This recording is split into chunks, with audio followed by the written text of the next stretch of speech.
Dans une séquence précédente, nous avions utilisé la bibliothèque Backgrounds afin de créer un cadre en arrière-plan pour les text pictures. Dans cette séquence, nous allons revenir sur cette bibliothèque en abordant ses fonctionnalités qui vont nous permettre d'afficher un arrière-plan stylisé et de tracer un contour autour du text picture. Eh bien, voyons tout ceci dans cette séquence.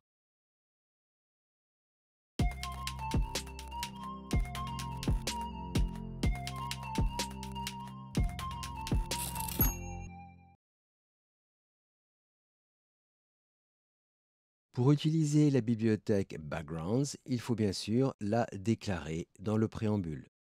Nous avons le useTix library et backgrounds entre accolades. Et il faut la déclarer après la déclaration du package Tix.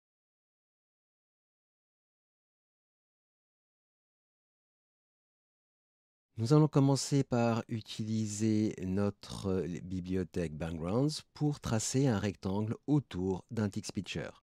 Voici l'exemple que nous allons utiliser. La commande show background rectangle est utilisée en tant qu'option dans le Tix picture. Et cela permet de tracer un cadre autour du text picture. Et nous avons un espace par défaut entre les figures et le cadre de 1 nœud. Cela correspond, si on peut dire, à une marge interne. Bien sûr, si vous ajoutez une nouvelle forme dans la figure, eh bien le cadre s'adapte. J'ajoute ici un cercle jaune, j'enregistre et je compile. Et voilà, nous avons bien l'affichage de notre cercle jaune et le cadre s'est automatiquement adapté. Voici le deuxième exemple. Si vous ne souhaitez pas avoir de marge interne, eh bien dans les options du Text Picture, vous allez pouvoir utiliser Tile Background. Et dans ce cas-là, eh bien il n'y a pas de marge interne, donc il n'y a pas d'espace entre les formes et le contour du cadre. Dans ce troisième exemple, nous utilisons un autre argument dans les options du Text Picture, c'est Loose Background. Eh bien, dans ce cas, nous avons une marge interne qui est par défaut de 2EX. Enfin, si vous souhaitez paramétrer vous-même la valeur de la marge interne, eh bien, il faut utiliser l'option Inner Frame SEP. Dans ce cas de figure, eh bien, la valeur est de 1 EM. Et dans ce cas-là, eh bien, nous avons une marge interne de 1 EM. Vous pouvez aussi utiliser des marges que d'un seul côté. Dans cet exemple, nous utilisons l'argument InnerFrame xSep égale 2EM. Donc là, eh bien, nous avons une marge interne à gauche et à droite, une marge interne horizontale. Et donc là, nous avons 2EM à gauche et à droite. Les valeurs hautes et basses eh bien, utilisent les paramètres par défaut. Sur le même principe, pour ce dernier exemple, eh bien, nous pouvons appliquer des marges uniquement verticalement. Cette fois, nous utilisons Inner Frame YSEP. Et dans cet exemple, nous avons une valeur de 1.5 EM, que nous avons ici à l'affichage. Donc voilà les différentes possibilités qui s'offrent à vous pour gérer le cadre du Text Picture.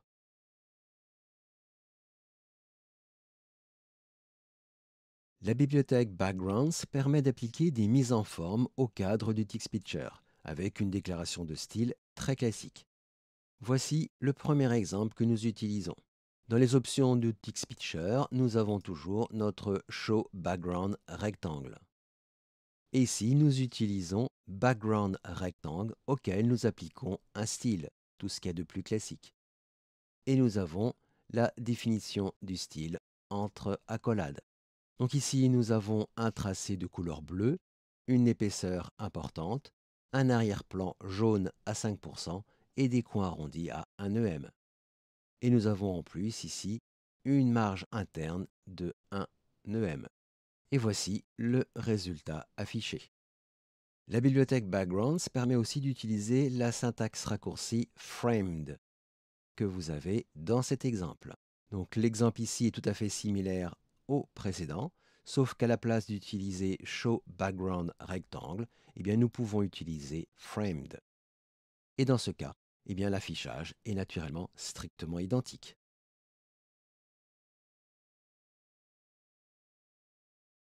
La bibliothèque Backgrounds permet de n'appliquer qu'un seul côté du cadre, avec par exemple Show Background Top pour n'afficher que le contour en haut du cadre. C'est ce que nous avons dans cet exemple. Dans les options du TextPicture, nous avons Show Background Top qui permet de n'afficher que le contour du haut du cadre. Et c'est ce que nous avons ici. Vous voyez, nous n'avons que le côté haut du cadre. Vous avez la possibilité d'augmenter la largeur de ce côté. Dans cet exemple, nous avons toujours le Show Background Top et ici, nous utilisons Outer Frame X Sep égale 2 EM. Donc ce qui fait que nous avons ici une largeur plus grande de 2 EM. Vous pouvez comparer par rapport à l'exemple précédent. Vous pouvez parfaitement avoir le même principe pour augmenter la longueur du côté verticalement avec Outer Frame Y Sep. Et enfin, l'argument Outer Frame Sep permet d'augmenter la longueur de tous les côtés. Avec cet exemple, eh bien, nous allons pouvoir appliquer un style à notre côté de cadre voulu. Ici, nous utilisons la syntaxe raccourcie framed. Nous demandons à n'afficher que le côté haut avec Show Background Top. Et ici, avec Background Top, eh bien, nous appliquons un style. Nous avons ici un contour bleu à 50% et une épaisseur de ligne à 0,5 EM. Et nous avons le résultat ici. Vous voyez que j'ai demandé avec Frame à afficher le cadre. Ceci pour bien voir la position du tracé du haut par rapport au cadre. Je vais zoomer.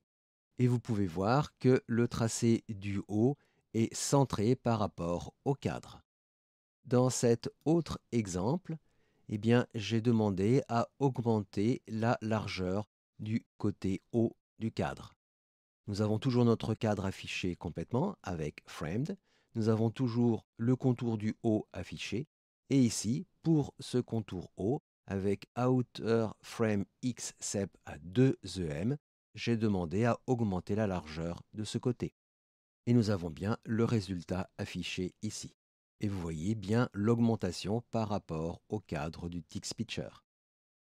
Enfin, pour ce dernier exemple ici, eh bien, j'ai demandé à afficher deux côtés du cadre.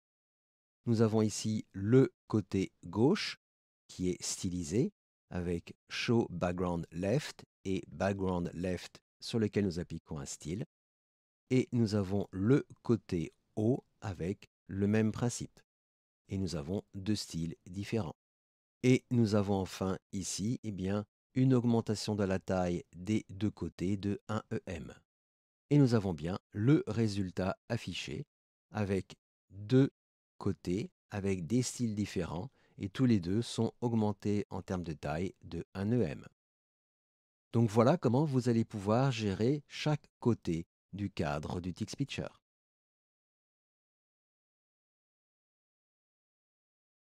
La bibliothèque Backgrounds nous permet aussi d'appliquer une grille sur le fond du TextPicture. Voici le premier exemple. Pour ce faire, toujours dans les options du TextPicture, il suffit ici d'utiliser Show Background Grid. Et nous avons le résultat ici avec les valeurs par défaut. Nous avons aussi la possibilité d'utiliser une syntaxe raccourcie. À la place de Show Background Grid, vous pouvez utiliser la syntaxe raccourcie Gridded. Voici pour ce deuxième exemple. Et naturellement, l'affichage est identique au premier. Comme pour les fonctionnalités précédentes, eh bien, nous avons la possibilité d'appliquer des styles. Cette fois, un style à la grille. Voici pour cet exemple. Nous avons toujours le Show Background Grid. Et pour le Background Grid, nous appliquons ici un style. Nous avons un trait épais de couleur bleue avec un pas de 0,5 cm. Et voici le résultat affiché. Pour ce dernier exemple ici, nous demandons à afficher le cadre avec Framed. Nous avons une marge interne de 5 mm et nous avons l'affichage de notre grille qui est aussi stylisé. Et ici, vous voyez que vous avez la même valeur pour la marge interne que pour le pas de la grille. tous les deux sont à 5 mm, ce qui permet d'avoir un affichage optimisé et visuellement plus agréable. Donc voilà comment vous allez pouvoir afficher une grille au fond du TextPicture.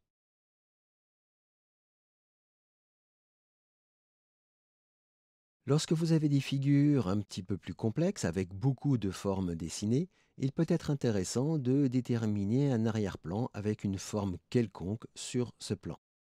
La bibliothèque Backgrounds nous permet de gérer cela avec la commande On Background Layer. Attention, cette commande doit obligatoirement être insérée dans un environnement Scope. Voici l'exemple que nous allons détailler. Et voici son affichage. Donc, dans un premier temps, nous avons ici un cercle vert qui est affiché. Le voici. Et ensuite, nous déterminons un premier arrière-plan. Donc, nous avons bien notre environnement Scope. Et ici, nous utilisons dans l'environnement Scope On Background Layer. Et nous affectons une couleur jaune à 50%. Et dans cet environnement Scope, nous avons un simple rectangle. Et le rectangle est donc forcément coloré avec la détermination de la couleur que nous avions ici. Et nous avons bien l'affichage de notre arrière-plan sous la forme d'un rectangle jaune. Et vous voyez bien qu'il est à l'arrière-plan par rapport au cercle vert. Ensuite, ici, nous déterminons un deuxième arrière-plan. Ce deuxième arrière-plan va afficher un triangle violet. Nous avons naturellement un autre environnement Scope. Et ici, nous utilisons simplement On Background Layer pour dire que c'est un arrière-plan. Et à l'intérieur de notre scope, nous avons ici un simple draw qui permet de tracer le triangle violet. Nous avons ici tous les paramètres. Et nous avons bien son affichage qui est ici. Il est bien en arrière-plan puisqu'il est derrière notre cercle vert, mais il est au-dessus du premier arrière-plan puisqu'il a été déclaré après. Nous avons d'abord le rectangle jaune, premier arrière-plan, et ensuite le deuxième arrière-plan, le triangle violet. Et enfin, pour terminer, nous avons ici une autre forme qui est un simple rectangle bleu. Et ce rectangle bleu étant déclaré en dernier, après le cercle vert, il apparaît bien au-dessus du cercle vert. Donc voilà comment vous allez pouvoir gérer vos arrière-plans avec la commande On Background Layer qui doit être insérée dans un environnement Scope. Donc voilà comment exploiter la bibliothèque TIX Backgrounds. Elle offre de très nombreuses possibilités pour gérer les arrière-plans des environnements TixPicture. Cela va vous permettre de résoudre de nombreuses problématiques d'affichage dans vos figures plus ou moins complexes. Et vous allez pouvoir gérer pour cet arrière-plan le cadre du TixPicture et une grille. Il ne vous reste plus qu'à appliquer ces techniques à vos propres besoins.